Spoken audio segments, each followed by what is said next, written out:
si ndëgale sunu sëriñ yi ak sunuy chef coutumier yi chef de village bi ñoom ñoo fi wootoon fii ñu nekk benn réunion pour daan ñu xalaat nag la ñuy def pour am liste unique au niveau de Cambérène comme ni ko Moustapha waxoon bi ñu wootee nag fii pratiquement ñëpp ñu ngi fi woon chefferie les religieux, la chefferie coutumière,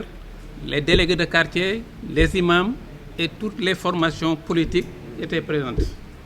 bi ñu waxtaanee ni leen daal li ñu bëgg seen bëgg-bëgg mooy waa Cambérène yëpp ànd am benn liste naka benn dànk liste unique bi ñu ko defee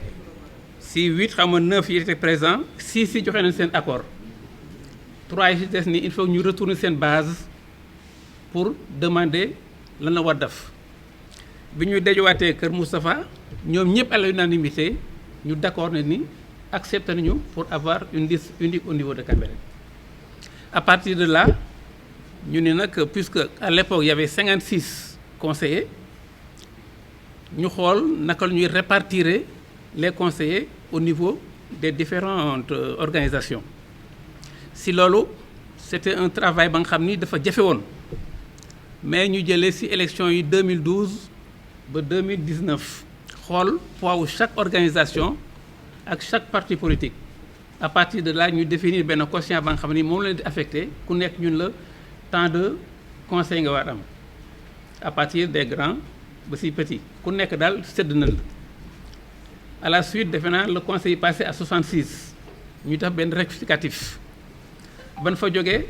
amoon na tuuti kii xam nga politiciens yi mais quand même ñoom ñëpp accepté nañu en fait de compte li ñu leen jox quota bi ñu leen jox léegi nag ku nekk ñu laaj la liste bi ñu la jox le nombre nga envoyé na ko ku nekk sa carte d'identité ak ban position la war tenir soit sur la liste majoritaire soit sur la liste proportionnelle soit comme suppléant on a essayé vraiment gars yi def nañ un travail de fourmi à l'ordinateur ba ku nekk ñu def ko respecter également la parité homme-femme ba mu jeex c'était pas évident mais quand même góorgóorlu nañu ba am la liste majoritaire unique la liste proportionnelle unique et les suppléants bon ba ñu fa jógee on a demandé aux candidats aux divers candidats waaw ñu jox nu seen CV ak seen lettre de motivation ak seen programme suñ ko amee am na ñu répondre am na ñu andiwul bi nu paree ñu dajale loolu lépp liste yeeg candidats yi présenté wu et tout jébbal ko sëriñ si ni leen ñun suñu liggéey fii la yem gérer nañu le côté technique ak organisation bi léegi nag pour la tête de liste et certaines positions yéen a koy déterminer bi ñu si paree ñoom ñu waxataan ak seen biir demander ay kii étudier dossiers yi ensuite daal la ñuy choisir monsieur Doun Pathé Mbeng ni mooy nekk en tête de liste mooy diriger liste unique bi. di sant yàlla bu baax ci li nga xamante ni xew na ci dëkk bi tey te lépp ñu doxe ko ci ndigal te nag ab ndong bokk na la lay jàllale sa diggante ak sa boroom mooy nga jëfe ndigal dama ni loo gëm-gëm yàlla loo bëgg-bëgg yàlla loo farlu ci jaamu yàlla ci julli tisbaar jot sa xarte bëgg la yóbbu nga def ko juróomi rakk doo am julli ndax ndigalu yàlla ci tisbaar mooy nga julli ñeenti rakk kon dañuy sant sunu njaboot ñi nga xamante ni yàlla da leen nattu ñu nekk ci politique bi di ci yëngu te sunu kilifa dafa nu daan wax ni politicien bu mu mën a doon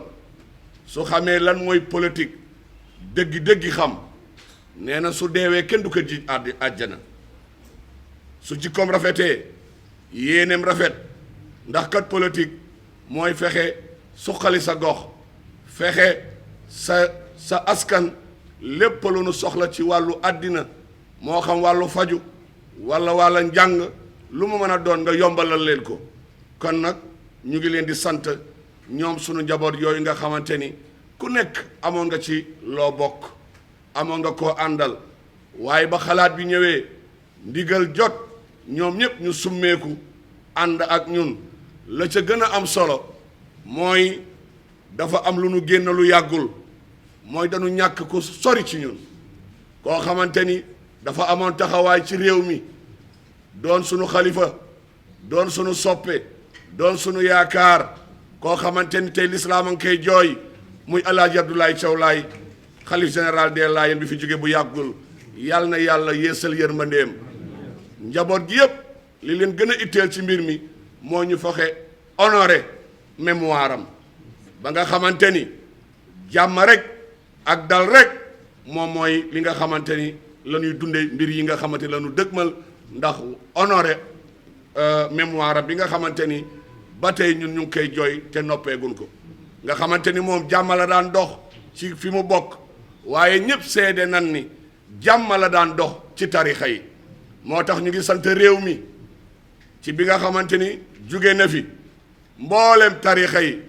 muy sunu maam ña jokk sunu maam Xaadimu Mustafa sëñ Muntaxa mu baax mi yónnee na fi ndaw sunu maam Babacar Sy Mansour waxuma sax yónnee waaye dafa ñëwal ci boppam ñëw jaale njaboot gi ak mboolem xulafaa yi ci réew mi kon nag loolu dafa am solo ci ñun ba nga xamante ni njaboot gi yëpp kër gi yëpp ne daal lii nu dëgmal nanu waxtaan ak sunu njaboot ci diggalu sangay kilifa yi ba lépp ñu def ko ci dal kon sunu àndee di taxaw di waxtaan ba juboo ci kaddu kon dañu leen di sant di leen gërëm di ñaan yàlla mottali yéene yi yàlla nu yàlla musal ci lépp loo xamante ni bokkoowul li nga xamante ni moom la nu nas di chetttt mais yow sawaay yow fu ñu la fekk yaa ngi ci kanamu ordinateur bi wala sa kanamu tablette ba sa téléphone portable lu xew mais damay lire ay information